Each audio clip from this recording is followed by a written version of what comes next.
Today in Beaverton, the flag outside Columbia Sportswear flies at half-staff in honor of Gert Boyle. Her son Tim is CEO and president of the company. And it's always a bit of a shock, even regardless of how much planning and preparation you have. His mother did not have a major illness, but was slowing down, he said, and last made it into her office at the company about 2 months ago.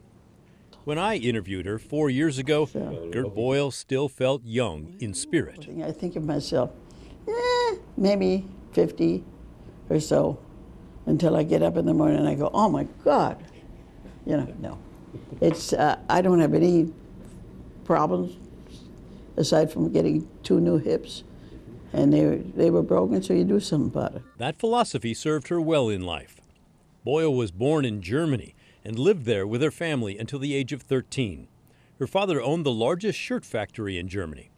But in the late 1930s, he knew Hitler would come for Jewish families like his. In front of our house, they had written Jew and all that. I mean, the hatred was going on, and it was the highest time we got out.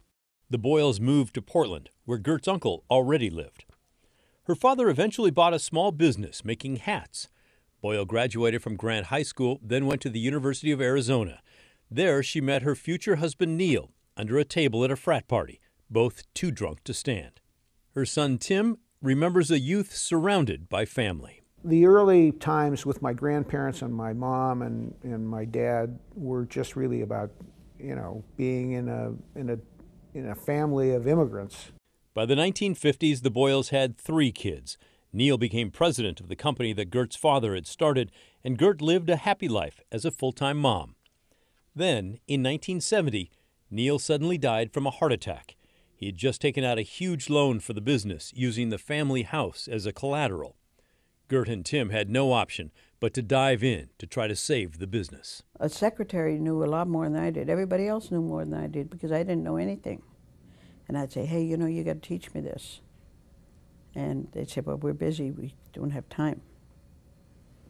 So I cleaned house. An executive in a sportswear business offered to buy the company for $1,400.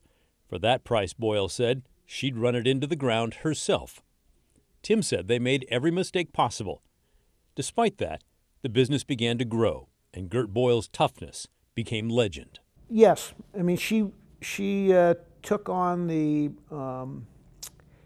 persona of being a tough business person, which was not easy for her since she didn't really know what a tough business person was. But she knew how to be tough, and it made the rest of us get better. By the mid-1980s, Columbia began selling their Bugaboo parka.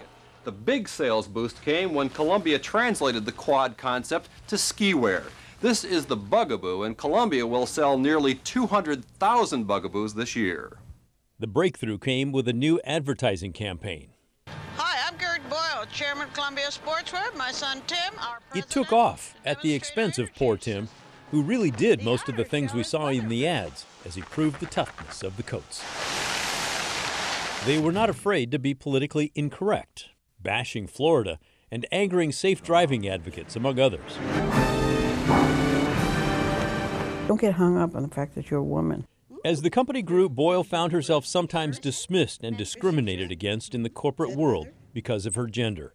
It just made her more determined. Don't get hung up on the fact that you're green, yellow, black, orange, or whatever, and take responsibility for yourself. Over time, the company went public and began selling around the world. In 2019, it will do an estimated $3 billion in sales. The growth made mother and son both wealthy. Gert Boyle began to give money to charity, including $100 million to the Night Cancer Challenge. The wealth and fame also attracted danger. In 2010, 3 men tried to kidnap her. Boyle was able to hit a panic button on her home security, but the episode understandably terrified her. As time went on, she said she never thought about the episode.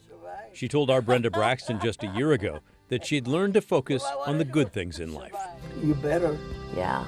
Because there are so many negatives out there that would do you in if you thought about them all the time.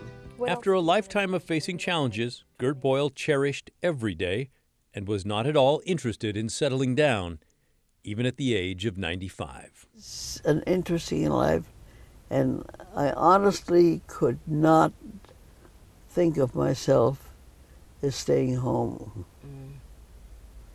with a bunch of old people.